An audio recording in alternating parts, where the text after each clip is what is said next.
దయచేసి సబ్స్క్రైబ్ చేసుకోండి. మీ విలువైన అభిప్రాయాలని కమెంట్స్ రూపంలో మాకు తెలియజేయగలరు. Thank you. కొత్తగా కట్టిన పెళ్లి మండపం వెలుగులతో మెరిసిపోతోంది. గ్రామం పేరు మల్లారం. ఆ ఊరిలో ఆ రాత్రి పెద్ద పెళ్లి. వరుడు కిరణ్, పెళ్లి కూతురు స్రవంతి. 2 కుటుంబాలు ఆనందంలో మునిగిపోయి ఉన్నాయి. డీజే సౌండు, పటాకులు, ఊరు మొత్తం ఒక పండగలా మారిపోయింది. రాత్రి 11 దాటింది. ముహూర్తం తెల్లవారుజామున 3 గంటలకు. కాబట్టి పెళ్లి ఊరేగింపును కాస్త లేటుగా స్టార్ట్ చేయాలని నిర్ణయించారు. వరుడు కిరణ్ గుర్రంపై కూర్చుని ముందు బ్యాండ్ వాళ్లు మ్యూజిక్ వాయిస్తూ, వెనక బంధువులు డాన్స్ చేస్తూ ఆ ఊరేగింపు మొదలైంది. మధ్యలో ఒక సమస్య వచ్చింది. ప్రధాన రోడ్డుపై ఒక పెద్ద ట్రక్కు ఆగిపోయింది. దారంతా బ్లాక్. అప్పుడే ఒక యువకుడు చెప్పాడు, అయ్యా, శ్మశానం పక్కనున్న చిన్న దారిలోంచి వెళదాం, షార్ట్కట్ అని. అందరూ కాసేపు ఆలోచించారు. కొందరు భయపడ్డారు. అర్ధరాత్రి శ్మశానం పక్కనన్నారు.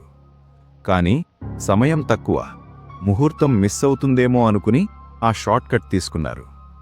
రాత్రి గాలి ఒక్కసారిగా చల్లబడింది. డీజే సౌండ్ మెల్లగా తగ్గింది.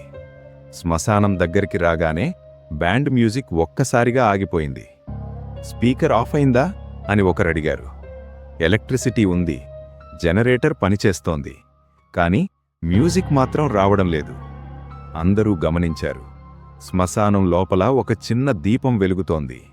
ఆ చీకట్లో ఆ దీపం మంట చాలా స్పష్టంగా కనిపించింది. గుర్రం గట్టిగా అరిచింది.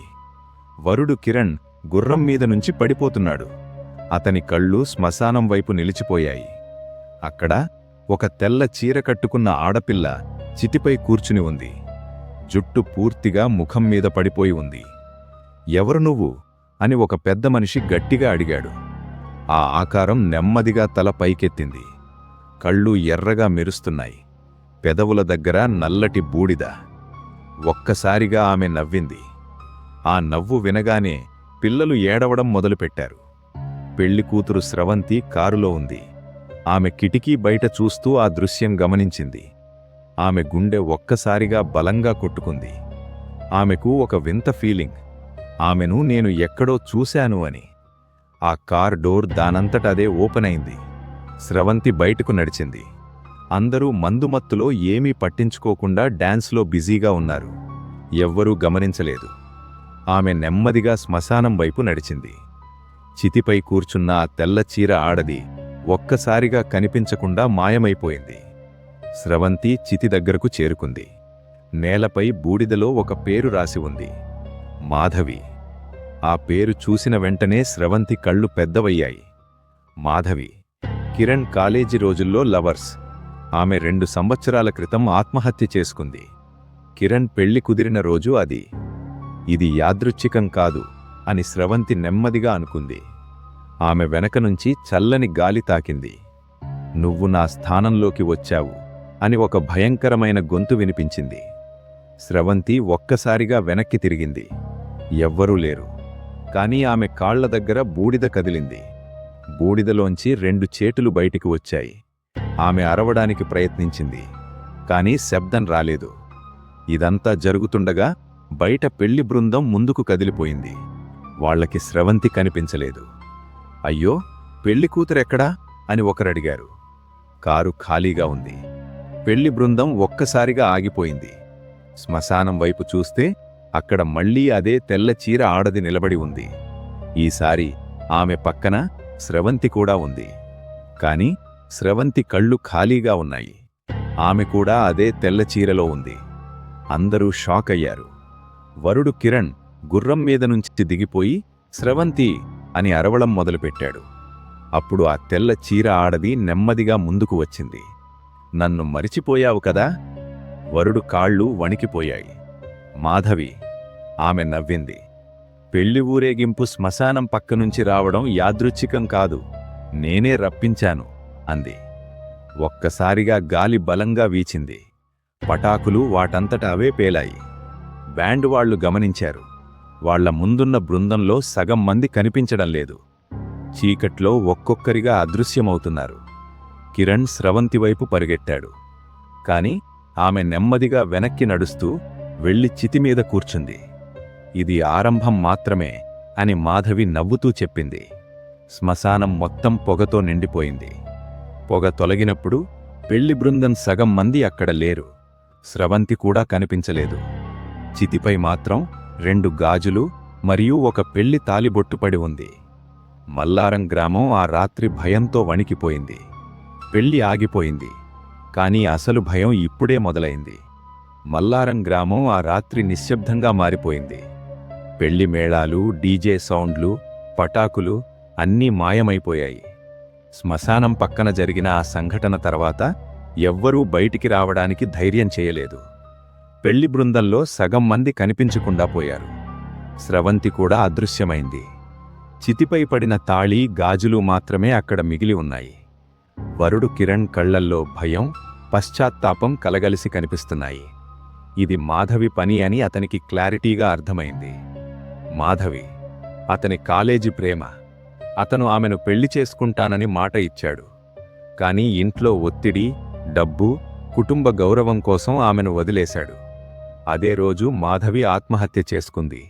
ఆమె చితి కూడా అదే శ్మశానంలో జరిగింది. ఆ రోజు నుంచి కిరణ్ ఎప్పుడూ ఆ విషయం గురించి మాట్లాడలేదు. కానీ ఆ రాత్రి ఆమె తిరిగి వచ్చింది. ఉదయం గ్రామ పెద్దలు, పోలీసు వాళ్లు వచ్చారు.